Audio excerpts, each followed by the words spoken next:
Bienvenue à vous, si vous nous rejoignez sur le plateau de la matinale. Aujourd'hui, c'est lundi, nous sommes le 5 juin 2023 et nous sommes en route pour une nouvelle demi-heure 100% Vendée ensemble. Une semaine qui ne peut que bien commencer, d'ailleurs avec le sourire après le week-end que nous avons pu passer avec certains d'entre vous, ici dans les studios de TV Vendée pour nos 15 ans. Maintenant, on va se reconcentrer un petit peu et nous allons parler actu. Et ce matin, nous parlons notamment de football. Nous allons partir dans les coulisses de Foot Océane qui a une nouvelle fois réussi son pari de faire jouer plusieurs milliers d'enfants sur la grande plage de Saint-Jean-de-Mont le temps d'une marée. C'était hier matin. Puisqu'on parle de sport, n'oubliez pas notre JDS, notre journal des sports comme tous les lundis avec Alexandre Lenaour qui sera avec nous dans un petit quart d'heure. La montée de la Roche VF en National 2 par exemple, eh bien ça y est, c'est confirmé depuis samedi et ce sera dans le journal d'Alexandre. Nous allons également avoir un nouvel indice dans notre jeu de la matinale. C'est la ferme de la Goulpière au Sable d'Olonne qui va nous accompagner cette semaine pour vous faire remporter un très beau coffret de produits à déguster. Et puis quelques images d'une expo sur l'Égypte également. Alors là, vous allez chercher le lien entre l'Égypte et la Vendée, eh bien c'est Noirmoutier. Pourquoi ? Eh bien parce que ce sera un aperçu des travaux de l'ancien directeur de la mission CNRS au temple de Karnak en Égypte. Et cet ancien directeur, eh bien il habite Noirmoutier maintenant et il a accepté d'exposer une partie de ses recherches. Avant tout cela, la météo. Et nous sommes au début d'une nouvelle très belle semaine estivale. Dès aujourd'hui, il va faire chaud. 20 degrés avant midi, promis juré. Un ciel légèrement voilé à l'est, mais pas grand-chose. Un vent léger aussi, 20 à 25 km/h. Cet après-midi, c'est le même programme. Quelques nuages moutonneux qui ne vont pas empêcher les températures de grimper. Alors, vous allez me demander les températures cet après-midi. Eh bien, découvrez-vous. 27 au Sable d'Olonne, 28 aux Herbiers, 29 à La Roche-sur-Yon, 29 à Chaland. On ne m'arrête plus. 30 degrés à Fontenay-le-Comte pour ce lundi après-midi.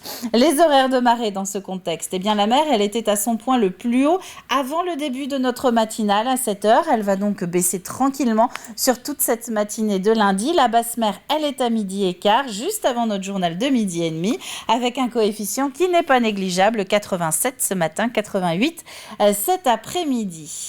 Nous allons regarder notre carte des marchés à présent avec les 4 rendez-vous du lundi, à savoir Benay, Jars-sur-Mer, les Sables d'Olonne et Noirmoutier.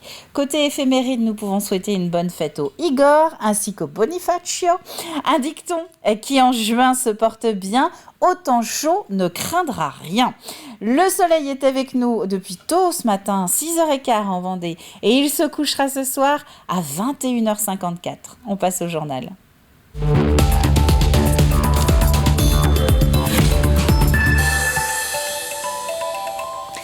Ils étaient 6153. 6153 jeunes joueurs de football des Pays de la Loire à se retrouver non pas sur la pelouse hier matin, mais sur le sable de la grande plage de Saint-Jean-de-Mont pour la 17e édition de Foot Océane. Le principe reste le même d'une édition à l'autre et c'est d'ailleurs ça qui rend l'événement unique. 1200 matchs joués le temps d'une marée basse. Alors pour que tout se passe au mieux, les bénévoles s'activent bien avant l'arrivée des cars. Diane Delangle les a suivis en amont de l'événement.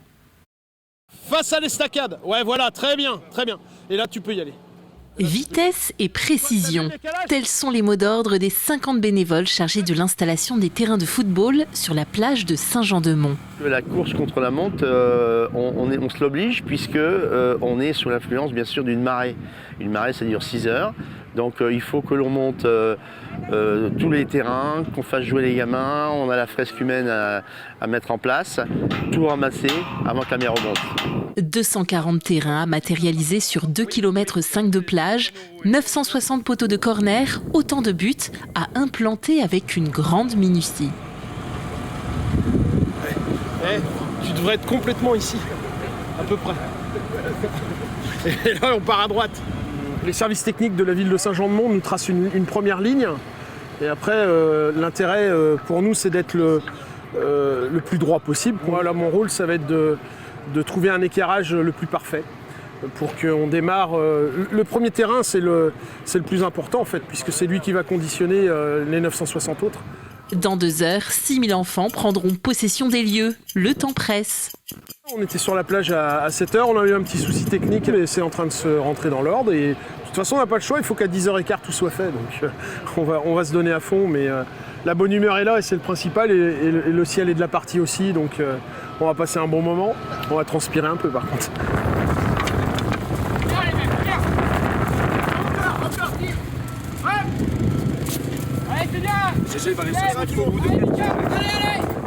Pendant que les traceurs courent, le reste s'organise. La future fresque humaine prend forme, les zones sont démarquées et les équipements sportifs distribués aux équipes. Là, il y a 14 maillots. Est-ce que c'est bon pour vous ou vous en avez moins? On en a moins. Combien? Mais vite, il est temps d'ôter des terrains les cordes nécessaires à leur mise en place. On ajoute les derniers poteaux, in extremis, avant le coup d'envoi des matchs. Et ces matchs, il y en a eu 1200, donc joués en 2h30 sur 25 hectares de plage par des enfants de 7 et 8 ans, licenciés dans les clubs des Pays de la Loire. Ils ont été rejoints exceptionnellement par les 10-12 ans de Vendée qui n'avaient pas pu jouer les 2 années précédentes pour cause de pandémie puis de canicule. Et cette année, vous allez l'entendre, tout s'est manifestement de nouveau très bien passé. J'ai bien apprécié à ce tournoi. On a bien joué, tout le monde, voilà. Est-ce que toi, t'as marqué des buts? Non, mais j'ai bien défendu, hein. Et moi, j'ai marqué des buts. Bah, on a bien joué. On joue en passe, on tire, on a gagné 8-0 grâce à toute l'équipe et voilà. Vous avez joué combien de matchs là, ce matin? 3 matchs. Et vous en avez gagné combien? 3.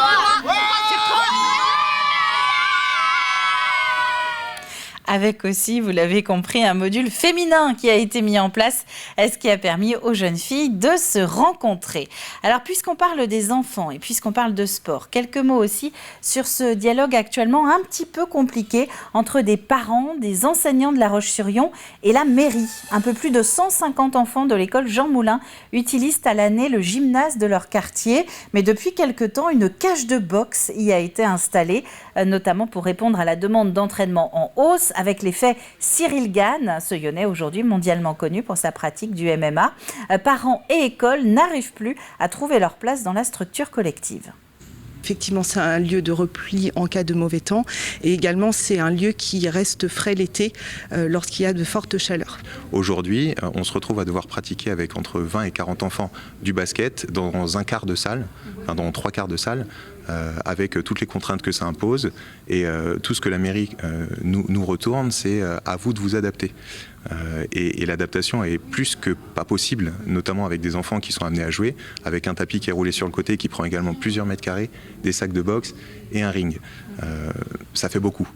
En face, la mairie de La Roche-sur-Yon confirme que le gymnase est bien public et qu'il est donc ouvert à tous, mais aussi qu'il faut pouvoir concilier toutes les demandes. La mairie qui rappelle aussi que ce site pour la pratique sportive ne se limite pas à un espace clos.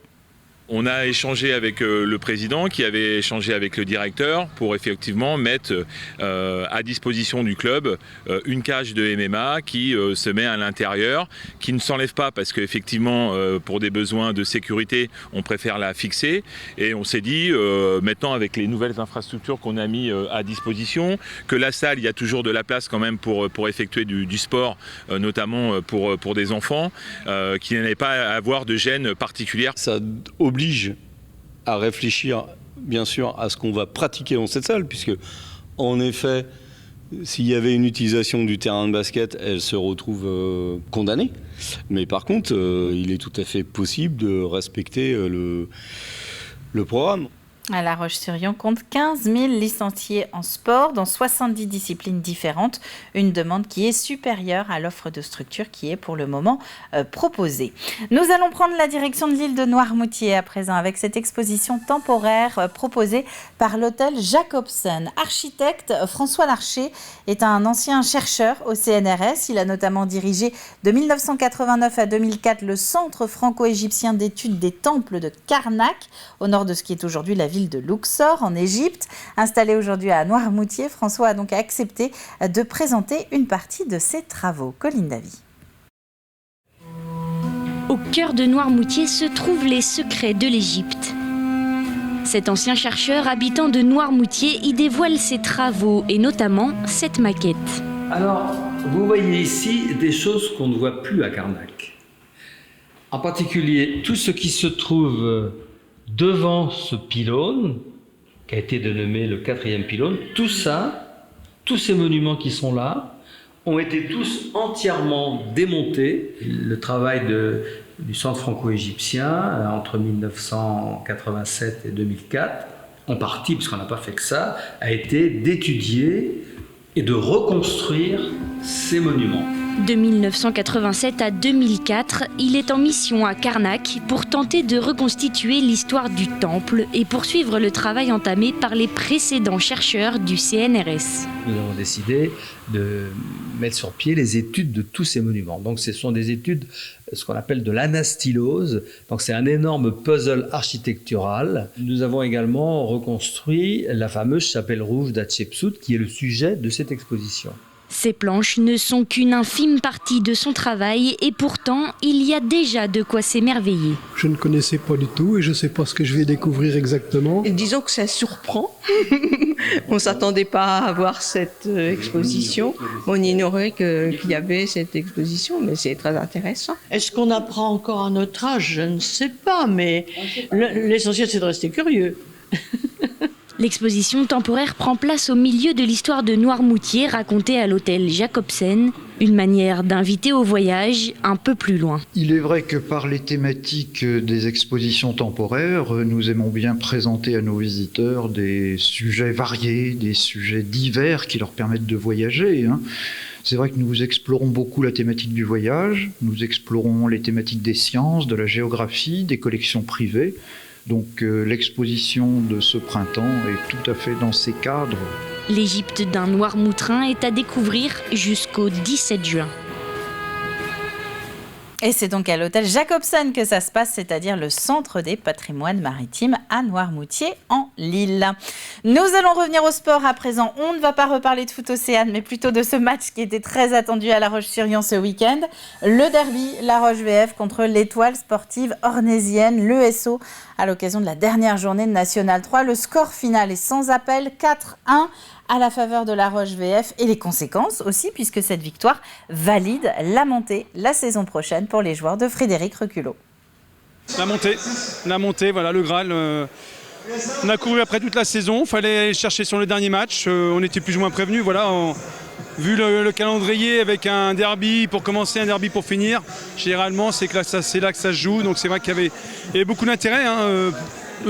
Pour eux comme pour nous, donc c'est vrai que il fallait un vainqueur, c'est nous, tant mieux quoi. Ce type de match, soit on est capable de l'emballer très vite et de faire la différence très vite, ce qu'on n'a pas été capable de faire, ou soit on se met en danger et puis là on peut avoir une réaction et c'est ce qui s'est passé. Voilà, on a égalisé très vite derrière, c'est ce qui nous a permis de rester dans le match et puis en deuxième mi-temps, voilà, à l'usure, on a marqué des beaux buts et on a été efficace, donc c'est ce qui a fait la différence.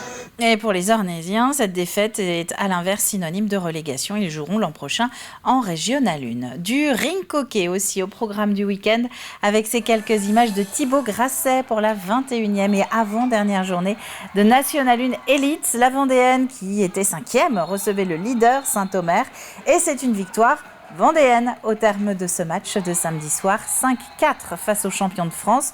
Nous allons en reparler dans quelques instants avec le journal des sports. Plusieurs joueurs de l'équipe effectuaient leur dernier match sous les couleurs des Rouges et Noirs, notamment le capitaine. Une cérémonie devant le public de l'Angelière s'est donc tenue à la fin de la rencontre. Mais difficile quand même de terminer ce journal sans un petit clin d'œil. Vous étiez peut-être des nôtres samedi pour fêter les 15 ans de TV Vendée. Près de 250 personnes s'étaient inscrites aux visites commentées ou aux ateliers de découverte. Merci, évidemment. Une journée pour présenter les coulisses de l'information locale audiovisuelle vendéenne qui vous a apparemment bien plu. C'était très bien, très enrichissant, mais bon, ça fait beaucoup de choses à la fois. Parce que j'adore TV Vendée, découvrir le métier de l'audiovisuel. C'est vrai que l'envers du décor, c'est vrai qu'il y a plein de petites choses qu'on ne sait pas. Je voulais voir le studio, mais je ne pensais pas qu'il y avait tant de monde à travailler, et c'est comme ça que ça travaillait. Mais le plateau, tout, c'est super, super, c'est très enrichissant. Ouais, elle était très bien, très instructive, j'ai appris plein de choses. Le côté ludique, pédagogique, puis apprendre, comprendre, savoir comment fonctionne une chaîne de télé. et c'est à côté. Non, c'est comme la météo. Je ne m'attendais pas à ça. Il y a énormément de métiers, parce que c'est vrai que ça passe du journaliste, de l'animateur, présentateur. Je ne pensais pas qu'il y avait tous ces métiers. C'est bien. On ne dormira pas bête ce soir. Ça, c'est une bonne nouvelle. Voilà pour l'actualité du jour. Les températures de ce matin pour conclure. Des températures élevées dès le lever du jour. Vous avez peut-être sans doute ouvert les volets. D'ailleurs, vous voyez qu'il va faire chaud aujourd'hui. 19 à 20 avant midi, promis. Et ensuite, le tout avec un ciel qui est légèrement voilé dans l'est, mais ça ne fait rien. Cet après-midi, il va faire chaud, très chaud, entre 27 et 29 degrés en Vendée. C'est la fin de ce flash. Nous allons maintenant retrouver notre journal des sports hebdomadaire en compagnie d'Alexandre Lenaour.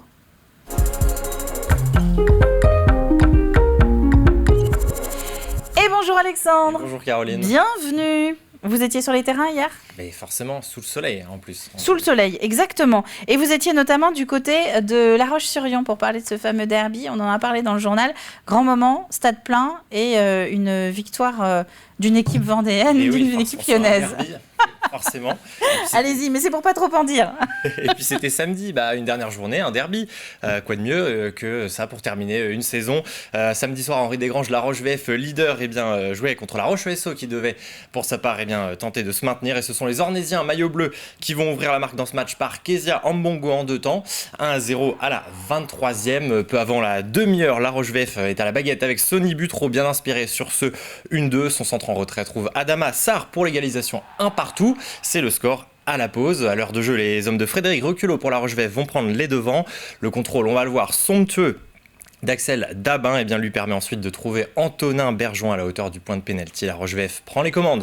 2-1, dominateur. Le leader va ensuite s'offrir un peu d'air à 15 minutes de la fin. Mathis Vrignon lance en profondeur Adama Sarr qui inscrit un doublé dans ce match. 3-1. Sarr va même s'offrir un triplé à la 81e à la suite d'une belle action collective. Le numéro 9 lyonnais parachève le succès des siens. Une 15e victoire de la saison, synonyme de titre en N3 et surtout de montée en National 2 pour La Roche-VF. De son côté, l'USO est relégué et jouera en R1 la saison prochaine. Frédéric Reculot, l'entraîneur de La Roche-VF, au micro de Sandrine Pelletier. La montée, voilà le Graal. On a couru après toute la saison, il fallait aller chercher sur le dernier match. On était plus ou moins prévenus. Vu le calendrier avec un derby pour commencer, un derby pour finir, généralement c'est là que ça se joue. Donc c'est vrai qu'il y avait beaucoup d'intérêt. Pour eux comme pour nous, donc c'est vrai que il fallait un vainqueur, c'est nous, tant mieux. Sur ce type de match, soit on est craintif et on attend l'adversaire et on peut commettre la faute, soit on continue sur les principes qu'on a eu toute la saison et c'était ça ce soir, donc la volonté de vouloir jouer, vouloir s'imposer, de la plus belle des façons. Donc le score est relativement flatteur pour nous, mais à l'arrivée ça reste un match complet. Et nous allons continuer à parler football, un petit peu plus jeune cette fois-ci. Tout petit peu. On repart à Saint-Jean-de-Mont sur la grande plage pour des images de foot Océane. Et oui, parce qu'après 2 éditions annulées, c'était le retour de ce grand rassemblement dimanche. Près de 6200 jeunes footballeurs et footballeuses en herbe se sont retrouvés sur la plage de la grande plage de Saint-Jean-de-Mont. Le sable, je voulais dire, bien entendu, vous l'avez compris. En tout cas, c'est un record de participation pour cette année. Tous licenciés dans des clubs des Pays de la Loire. Et au total, ce sont près de 215 clubs qui ont répondu à l'appel des organisateurs. Au programme 3 matchs à disputer pour chacun des participants sur des rencontres de 20 minutes. Cela avait donc lieu toute la matinée de dimanche à marée basse, évidemment. Avant, en début d'après-midi, la réalisation d'une immense fresque humaine. C'est la tradition de ce tournoi. Et cette année, le thème choisi était celui de la santé et du bien-être. Vous allez le voir avec des images vues du ciel formé par les milliers d'enfants participants avec un grand message. Bouger, c'est vivre. On va le voir dans quelques instants alors qu'on voit quelques belles actions. Oui, mais on ne se lasse pas en même temps. Voilà la fresque. Tout simplement, et je vous propose de retrouver quelques-uns de ces enfants qui ont formé cette très belle fresque. Réaction recueillie par Thibaut Grasset. Vous avez joué combien de matchs ce matin pour l'instant? 3 matchs. Et vous en avez gagné combien? 0. J'ai bien apprécié ce tournoi. On a bien joué, tout le monde. Voilà. Est-ce que toi t'as marqué des buts? Non, mais j'ai bien défendu, Et moi j'ai marqué des buts. Comment ça s'est passé ce match? Qui a marqué des buts ici? Tout le monde. On a bien joué, on joue en passe, on tire, on a gagné 8-0 grâce à toute l'équipe et voilà. Il y a des sacrés scores quand même, hein. 8-0. C'est très large parfois. Bravo les filles.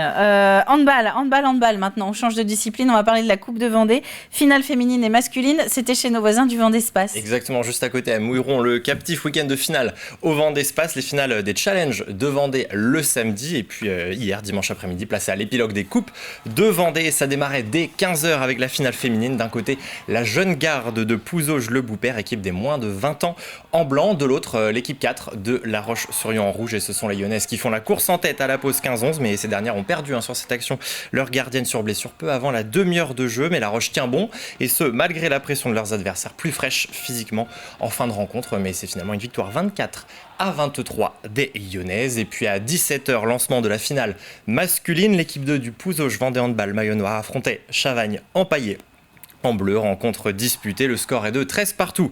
À la pause, Chavagne impose son intensité défensive, mais les Pouzaugeais ont du répondant et sont les plus solides. Dans ce deuxième acte, le PVHB s'impose finalement 26-21 pour le dernier match de leur entraîneur Thomas Brémaud, le coach Pouzaugeais, que je vous propose justement d'entendre, suivi de son homologue du RVHB, Ophélie Charbonneau, tous les deux au micro de Sandrine Pelletier.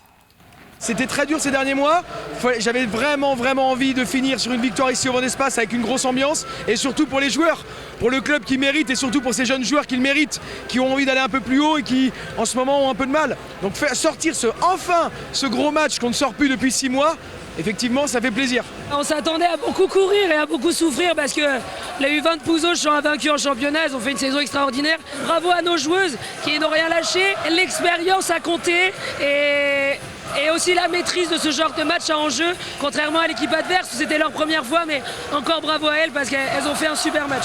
Sandrine Pelletier qui fêtait une nouvelle dizaine il y a quelques jours, à qui on envoie plein de bisous.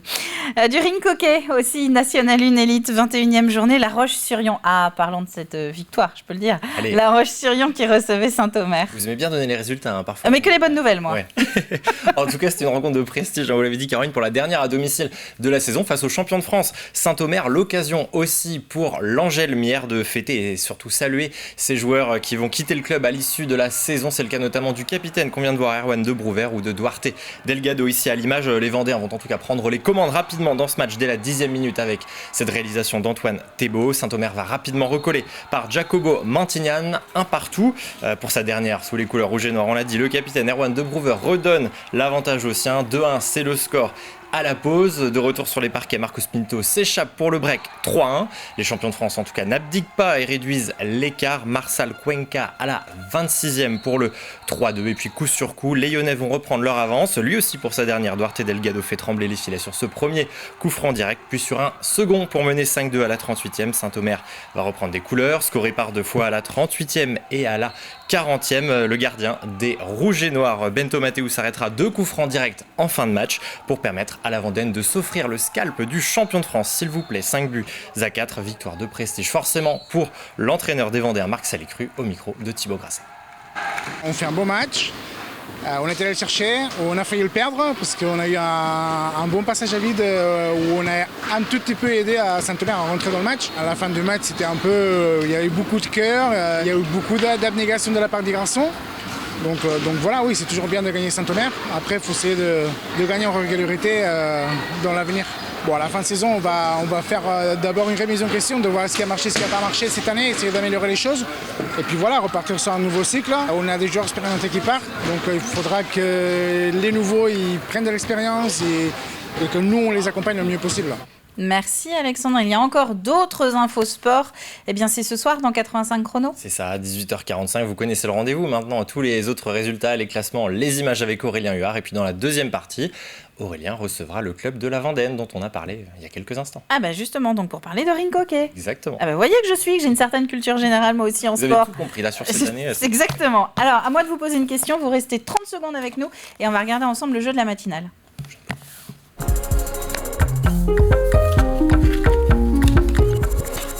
Et si vous avez la réponse, vous ne dites rien. Vous ne participez pas. Parce que le panier de la ferme de la Goulpière qui est mis en jeu cette semaine pour nos téléspectateurs, eh bien, c'est un seul panier pour une personne tirée au sort. Et cette personne, eh bien, c'est parce qu'elle aura donné la bonne réponse à la question suivante. Qu'est-ce qu'un rosutifile ? en un seul mot. Un rosutifile. Voilà, c'est la question de la semaine. Indice de ce lundi.